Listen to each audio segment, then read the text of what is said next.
ஓம் நம சிவாய நமக. தென்னாடுடைய சிவனே போற்றி, எந்நாட்டவருக்கும் இறைவா போற்றி. இறைவனுடைய வழிபாட்டில் மிகவும் முக்கியமாக இருப்பது தான் தேங்காய் மற்றும் வாழைப்பழம். இந்த இரண்டுமே தனித்தனி விசேஷமான ஒன்றாக இருக்கின்றது. இந்த இரண்டு தான் பார்த்திங்கன்னா இதற்கு மறுபிறவி அப்படிங்கிறது. மித்த பழங்கள் எல்லாத்தையுமே நம்ம சாப்பிட்டு அந்த கொட்டையின் மூலமாக அது வளர்வது உண்டு. ஆனால் வாழைப்பழத்திற்கும் சரி தேங்காய்க்கும் சரி, அதை நம்ம சாப்பிட்டுட்டு அதிலிருந்து எதை மிச்ச மீதியை நம்ம போட்டாலுமே அது வளருவது கிடையாது.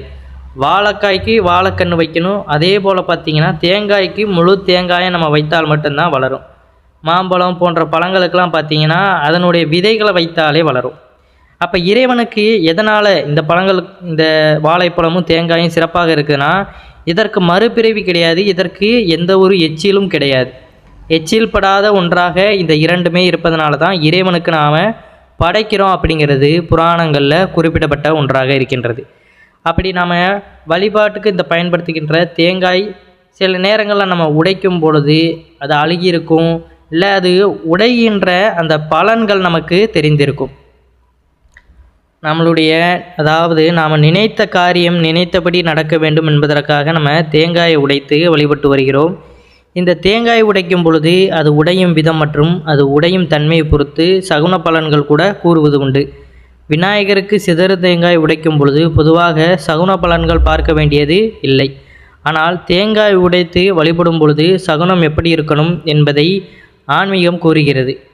அப்பேற்பட்ட அந்த ஆன்மீகம் சார்ந்த பதிவு தான் நம்ம இதில் பார்க்க போகிறோம். நம்ம சேனலுக்கு புதுசாக வரவங்க நம்ம சிவன் கோயில் சேனலை சப்ஸ்கிரைப் பண்ணி வச்சுக்கோங்க. மறக்காமல் உங்களுடைய நண்பர்களுக்கும் இந்த வீடியோவை பகிர்ந்து கொள்ளுங்கள். நல்ல காரியங்களை துவங்குவதற்கு முன்னால் கோவிலுக்கு சென்று தேங்காய் உடைத்து அர்ச்சனை செய்வது என்பது அனைவரின் வழக்கமாக உள்ளது. முக்கியமான நாட்களான பிறந்த நாள், திருமண நாள் போன்ற தினங்களில் தவறாமல் கோயிலுக்கு சென்று அர்ச்சனைகள் செய்து வருகின்றோம். திருமணம், வீடு கட்டுதல், சொத்து வாங்குதல் போன்ற சுப நிகழ்ச்சிகள் தொடங்குவதற்கும் முன்னரும் தேங்காய் உடைத்து கடவுளுக்கு பூஜை செய்கின்றோம். இவ்வாறு பார்த்திங்கன்னா நம்ம பூஜை புனஸ்காரங்களில் கடவுளுக்கு பூஜை செய்த பின்னர் தேங்காய் உடைக்கும் அந்த தருணங்களில் நம்ம அது நல்லபடியாக உடைய வேண்டும் அப்படின்னு நம்மளுடைய மனதானது எதிர்பார்க்கும். இவ்வாறு பூஜைகளில் உடைக்கப்படும் தேங்காய் வைத்து நமக்கு நடக்கும் நல்லது கெட்டதை பற்றி நம்ம தெரிந்து கொள்ள முடியும். இது முன்னோர்கள் பார்த்திங்கன்னா நமக்கு சில குறிப்புகள் மூலமாக உணர்த்தி விட்டு போகின்றனர். அப்படி பார்த்திங்கன்னா நம்ம கோயிலுக்கு சென்று தேங்காய் உடைத்து வழிபாடு செய்யும் பொழுது தேங்காய் 2 சரிபாதியாக வட்ட வடிவில் உடைந்தால் நாம் நினைத்த காரியங்கள் எந்தவிதமான தடையின்றி நன்றாக நிறைவேறும். அதே போன்று உடைக்கும் தேங்காயில் பூ இருந்தால் உங்கள் மனதிற்கு சந்தோஷம் அளிக்கக்கூடிய விஷயங்கள் நடக்கப் போகிறது என்று அர்த்தம். பெரும்பாலும் பார்த்திங்கன்னா நம்ம தேங்காய் உடைக்கும் பொழுது இருக்கின்ற ஒரு பெரிய அந்த பயம் அப்படின்னு பார்த்திங்கன்னா, தேங்காய் உடைக்கும் பொழுது அழுகி இருப்பது. நம்ம ஒரு நினைத்த காரியத்தை நினைத்திருப்போம், அதை நினைத்து தேங்காய் நம்ம அர்ச்சனை கொடுத்துருப்போம். அங்கே நம்ம உடைத்துட்டு அது பார்க்கும் பொழுது அழுகி இருந்ததுன்னா அந்த நேரத்தில் நம்மளுடைய மனதானது மிகவும் சஞ்சலப்பட்டு நம்ம எதிர்மறையான சிந்தனைகளை அந்த நேரத்தில் நம்ம மனதில் சிதற விடக்கூடாது. முதல் விஷயம் பார்த்திங்கன்னா, தேங்காய் அழுகி இருப்பது எந்த விதத்திலையும் நமக்கு துன்பத்தை விளைவிப்பது கிடையாது. ஏன்னா சில நேரங்களில் அது நம்மளுடைய கெட்ட எண்ணங்களை எல்லாத்தையுமே அந்த இடத்துல நம்மளுக்கு அழித்து விடுகிறது அப்படிங்கிறது ஒரு கூற்றாக இருக்கின்றது. அதே போல் நாம் நினைத்த காரியம் நடக்காது என்பது கிடையாது, சற்று தள்ளி போகும் அப்படிங்கிறதும் குறிப்பிடப்பட்டுள்ளது. இப்போ தேங்காயானது அழுகியிருக்கும், நம்ம உடைக்கும் பொழுது அழுகியிருக்குன்னா அதற்கு இந்த 2 காரணங்களை குறிப்பிட்டிருக்கிறாங்க. அதனால் அது நமக்கு எந்த வகையிலையுமே துன்பத்தை கொண்டு வந்து தராது அப்படிங்கிறத நம்ம உணர்ந்து கொள்ளணும்.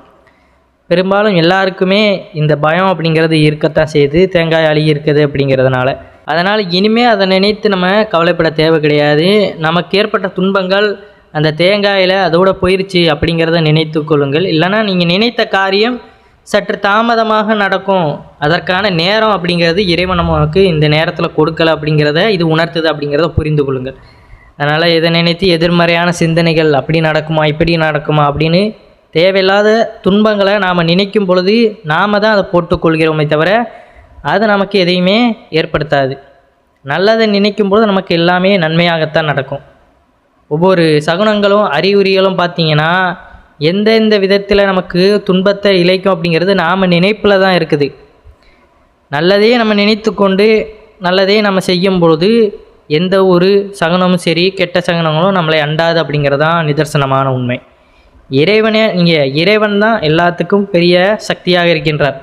அதனால் அப்பேற்பட்ட சக்தியை நம்ம வழிபடும் பொழுது இப்பேற்பட்ட சின்ன சின்ன கெட்ட விஷயங்களை நினைத்து நம்ம கவலைப்பட தேவை கிடையாது. நாம் வணங்குகின்ற இறைவனை முழு மனதோடு நம்பிக்கையோடு அவரை அந்த பக்தியை செலுத்துங்க. எல்லாமே நமக்கு நன்மையாகத்தான் நடக்கும் அப்படிங்கிறதுல எந்த ஒரு மாற்று கருத்தும் கிடையாது.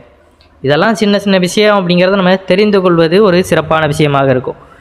இப்போ தேங்காய் அழுகிருச்சுன்னா நமக்கு இதுவரையே தெரியாது, அழுகிருக்கிறதுனால ஐயையோ நமக்கு எதாவது நடந்துருமோ இல்லை வேறு ஏதாவது கெட்ட சகுனம் நடக்குமா அப்படின்னு நம்ம நினைத்து கொண்டிருப்போம். அப்போ அதை நினைத்து கவலைப்பட வேண்டாம் அப்படின்னு நம்ம அதை அறிந்துட்டோம். அப்படிங்கிற பட்சத்தில் அடுத்து இவ்வாறான எதிர்மறையான சிந்தனைகள்லாம் நமக்குள்ளே போட்டு வைக்க தேவை கிடையாது. அதனால் இவ்வாறான விஷயங்கள் எல்லாத்தையுமே உணர்ந்து கொள்ளுங்கள். அதை உணர்ந்துட்டு அந்த முறைப்படி நம்ம கடைபிடிப்பது நல்லது. தேவையில்லாத எந்த ஒரு எதிர்மறையான சிந்தனைகளும் நமக்கு வேண்டாம். அது நம்மளுடைய உழைப்பையும் சரி நம்மளுடைய வாழ்க்கையுமே அது கெடுத்து விடும். அதே போல் பார்த்திங்கன்னா நீங்கள் உடைக்கும் தேங்காயானது நீளவாக்கில் உடையக்கூடாது அப்படின்னும் இதில் குறிப்பிட்டிருக்காங்க. அப்படி உடைந்தால் பிரச்சனைகள் பார்த்திங்கன்னா நமக்கு வருவதற்கு வாய்ப்பு உண்டாம். சகுன பலன்கள் அப்படி குறிப்பிடுவது. அதே போல் நீங்கள் தேங்காய் உடைக்கும் பொழுது கண் உள்ள பகுதி சிறியதாகவும் அடிப்பகுதி பெரியதாகவும் முடிந்தால் குடும்ப பிரச்சனைகள் முடிவுக்கு வரும் அப்படிங்கிறது குறிப்பிடப்பட்டுள்ளது. அனைவரும் ஒற்றுமையாக இருக்கக்கூடிய வாய்ப்புகள் அமையும் என்பதை உணர்த்தும் பலனாக தேங்காய் இப்படி உணர்வதற்கான பலனை நம்ம எடுத்துக்கொள்ளலாம். தேங்காயை பார்த்திங்கன்னா கடவுளுக்கு சமர்ப்பித்தால் பல அதிர்ஷ்டங்கள் கிடைக்கும் என்பது நமக்கு நம்பிக்கையாக இருக்கின்றது. தேங்காய் பிரசாதம் கொடுத்தால்தான் கடவுள் தரிசனம் நிறைவேறும் என்றும் கூறப்படுகிறது. தேங்காய் பிரம்மா, விஷ்ணு மற்றும் மகேஸ்வரரின் சின்னமாக கூறப்படுகிறது. தேங்காய் நீரும் புனிதமாக கருதப்படுகிறது. தேங்காய் நீர் எதிர்மறை சக்தி மற்றும் வீட்டில் உள்ள கட்டமைப்பு குறைபாடுகளை நீக்கும் என்று நம்பப்படுகிறது.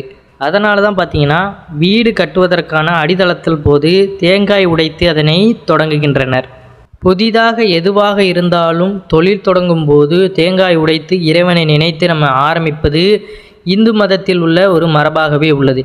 அவ்வாறு செய்வதால் தடையின்றி வெற்றி கிடைக்கும் என்று கூறப்படுகிறது.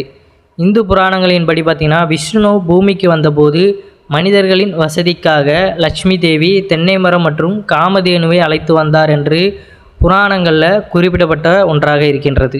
முற்காலத்தில் பார்த்திங்கன்னா மிருகபலி அப்படிங்கிறது அதிகமாகவே இருந்திருக்கு. அதற்கு மாற்றாக கூட தேங்காய் உடைக்கும் பழக்கம் வந்தது என்றும் கருத்து உள்ளது. தேங்காயின் வெளிப்புறத்தில் மிகவும் உறுதியானது. இது மனிதனின் ஈகோவுடன் ஒப்பிடப்படுகிறது. உள்ளே இருக்கும் வெள்ளை பகுதி மென்மையான பகுதி, அமைதியின் சின்னமாக கருதப்படுகிறது. இப்போ தேங்காயை வைத்து கூட பார்த்திங்கன்னா மனிதனுடைய அந்த ஈகோ அப்படிங்கிறத அவன் உடைச்சி அவனுடைய அமைதியை அவன் எப்படி கொண்டு வரானோ அப்போத்தான் அவனுக்கு வாழ்க்கையில் அவனுக்கு நினைத்த காரியங்களும் சரி அவனுடைய வாழ்க்கையுமே சுகமாக அமையும் அப்படிங்கிறதான் ஐதீகம். நம்ம எப்பொழுதுமே தேவையில்லாத ஈகோவோடு எந்த ஒரு பிரச்சனையுமே நம்ம எடுத்துக்கொண்டு இருந்தோம்னா அது நமக்கு நல்லதை கொடுப்பது கிடையாது. அமைதியான முறையில் அதை எப்படி கடந்து போகணும், அதை எப்படி நம்ம சால்வ் பண்ணணும் அப்படிங்கிற அந்த எண்ணத்தில் நம்ம செயல்பட்டால் மட்டும்தான் நமக்கு அது நன்மை அளிக்கும் அப்படிங்கிறத நம்ம உணர்ந்து கொள்ளுங்கள். ஆணவம், கண்மம், மாயை என்று சொல்லப்படுகின்ற மும்மலங்களையும் உடைத்து எறிந்து இறைவனிடம் சரணாகதி அடைகிறேன் என்பதை உணர்த்தும் பொருட்டே தேங்காய் உடைக்கின்றனர் அப்படிங்கிறதும் குறிப்பிடப்பட்டுள்ளது. மேற்கூறிய விஷயங்களை நம்ம நல்ல முறையில் எடுத்துக்கொண்டாலே போதும். ஒரு தொழில் தொடங்குகிறோம் இல்லை நல்ல விசேஷங்களுக்கு நம்ம தேங்காய் உடைக்கிறோம் அப்படிங்கிறது நமக்கு அது ஒரு மன ஆறுதலையும் மன நிம்மதியுமே கொடுக்கும். நம்ம நிறைய பேர் வேண்டுதலை வைத்திருப்போம். இந்த மாதிரி எனக்கு பரீட்சையில் பாஸ் ஆகிட்டாலும் சரி, இந்த வேண்டுதல் எனக்கு நிறைவேற்றாலும் சரி, நான் தேங்காயை உடைக்கிறேன் அப்படின்னு கூட நம்ம வேண்டியிருப்போம். விநாயகருக்கு சிதறு தேங்காய் 108 உடைக்கிறோம் அப்படிங்கிறத கூட நம்ம வேண்டியிருப்போம். அதே போல் தேங்காய் நம்ம நல்ல விஷயங்களுக்கு பயன்படுத்துகிறப்ப அது அழுகியிருக்கும்போது அதை நினைத்து நம்ம என்றைக்குமே பயம் கொள்ளக்கூடாது. ஒரு மனிதனுக்கு அவன் கொள்கின்ற அந்த பயம்தான் அவனை பெரிய அளவில் வாட்டி வதைக்கும் அப்படிங்கிறத உணர்ந்து கொள்ளுங்கள். எது நடந்தாலும் நன்மைக்கு நடக்கும் பொழுது அதை நல்ல விதமாக தான் யோசிக்கணும். சற்று அது தேவையில்லாத விஷயமாக இருக்கும் பொழுது அதை நம்ம கடந்து போய்விடணும். அதை நினைத்து கொண்டு வருந்தி கொண்டு மனதை போட்டு சஞ்சலப்படுத்தி கொண்டு இருக்கக்கூடாது. அது மென்மேலும் நமக்கு துன்பத்தை தான் நிலைக்கும் அப்படிங்கிறத உணர்ந்து கொள்ளுங்கள். அதனால் எதுவாக இருந்தாலுமே அதை நல்ல விதமாக இருந்தால் அதை நன்றாக நம்ம ஏற்றுக்கொண்டு, கொஞ்சம் தீயதாக இருந்ததுன்னா அதை விட்டு நம்ம கடந்து போய் விடணுமே தவிர அதை நினைத்து கொண்டே நம்ம அந்த இடத்துல வருந்தி கொண்டு இருக்கக்கூடாது அப்படிங்கிறதான் இந்த பதிவின் மூலமாக நம்ம உணர்த்துவது. தேங்காய் உடைப்பது போலவே அது நம்மளுடைய வாழ்க்கை முறையிலையுமே சம்மந்தப்பட்டு இருக்குது அப்படிங்கிறத நீங்கள் நன்றாக தெளிந்து கொள்ளுங்கள். எல்லா விதத்திலையுமே இறைவன் பார்த்திங்கன்னா நமக்கு ஒவ்வொன்றாக உணர்த்தி கொண்டு தான் இருக்கின்றார். மனித வாழ்க்கைக்கு தேவையான எல்லாத்தையுமே இறைவன் பார்த்திங்கன்னா நம்மளுடைய அன்றாடம் நாம் செய்கின்ற எல்லா செயல்கள்லையுமே புரிய வைத்து கொண்டு தான் இருக்கின்றார். அதை உணர்ந்து நாம் எப்படி நல்லது கெட்டது அப்படிங்கிறத நம்ம எடுத்துக்கொள்கிறோம் அப்படிங்கிறது அவரவர் கையில் தான் இருக்குது. அதனால் எல்லாத்தையுமே பக்குவத்தோடு பார்த்து பின்பற்றி நடந்து கொள்ளுங்கள் அப்படிங்கிறது தான் நிதர்சனமான ஒரு கருத்தாக இருக்கிறது. அனைவரும் என்றும் இறையருள் பெற்று நலமுடன் வாழ வேண்டும். நன்றி, வணக்கம். ஓம் நம சிவாய நமக.